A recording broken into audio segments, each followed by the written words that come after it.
Bismillah, alhamdulillah, salatu wassalamu ala rasulillah. Assalamu alaikum wa rahmatullahi wa barakatuh.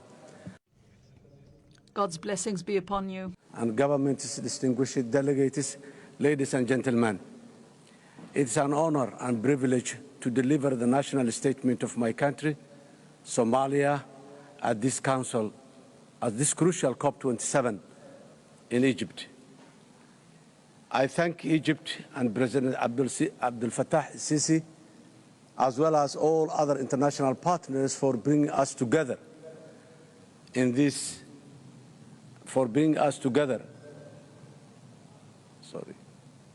to discuss what can only be described as the greatest challenge facing our world today. All the available scientific evidence across the world clearly shows that temperatures and sea levels are rising and droughts and floods are increasing.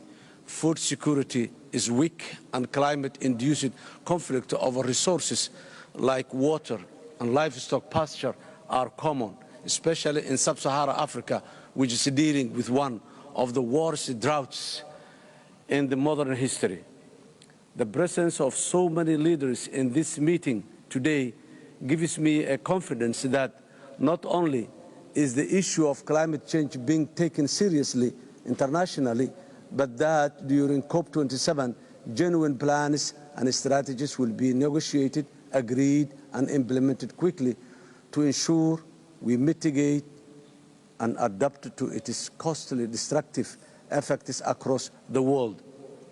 In 2022, over 800 million people, majority of them from Africa, are food insecure. In Somalia, over 7 million people cannot meet their basic food needs and require urgent humanitarian assistance. We need to ask ourselves, why are we here after 26 years? The answer is one, and it is climate change and conflict. What's evident is that there is no equity or fairness in global climate burden sharing, because the nations who produce the least green gases emissions, like Somalia, pay the highest price twice. First, their citizens do not benefit from the developing nations' industrialization, and their own nations usually have minimum industrial output or capacity. And secondly, they seldom have the fiscal space or technology and expertise to respond to the effects of the climate change, which directly hampers their development aspirations and citizens' health and well-being. In Somalia, we are most vulnerable to climate change. Climate change is a political, security, economic challenge for us, and we are taking it very seriously. In this regard, we have dedicated a new ministry and launched a new Somalia Green Initiative to address the matter head-on. Today, Somalia is facing a humanitarian crisis which we are desperately trying to respond to. Because of current drought, we have also had severe floods which have destroyed key infrastructure, prime agricultural land, as well as the livelihoods of entire communities. Today's global food and energy insecurity is disproportionately affecting Somalia because of the impact of the climate change and our people's inability to grow their own crops.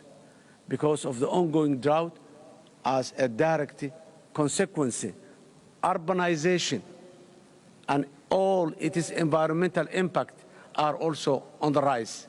This is not sustainable and acceptable. Climate mitigation and adaptation strategies and plans need to be rapidly implemented in Somalia to safeguard the lives and the livelihood of our most vulnerable citizens. However, this requires real resources, including accessible grant-based financing and investment in climate resilience, in key areas including water management, infrastructure, and renewable energy. This is vital because many of the developing nations and least developed nations like Somalia are still struggling with the economic impact of the COVID-19 pandemic and national debt sustainability issues, and they must not be left behind. Furthermore, existing national, regional, and international climate early warning systems are not only useful where we can finance early effective action to mitigate and adapt quickly. In Somalia, we have one of the longest coasts in the world, vast arable land, and we are striving to build an economically stable future which both benefits from our strategic location and enormous natural resources, potential including the blue economy. However, we must take urgent action today to work with all our international partners to ensure we make the climate adaptation and mitigation investments that will make this reality tomorrow. In this age of global interconnectivity and interdependency, we must not think in silos or developed versus developing nations, because the looming existential climate disaster does not care for these distinctions. Climate change is complex, and it's not going to magically disappear. In this regard, we must respond to this single greatest challenge to the humanity today, together, and on the firm basis of solidarity, multilateralism, international cooperation is the only way out. I thank you. Thank you, Your Excellency.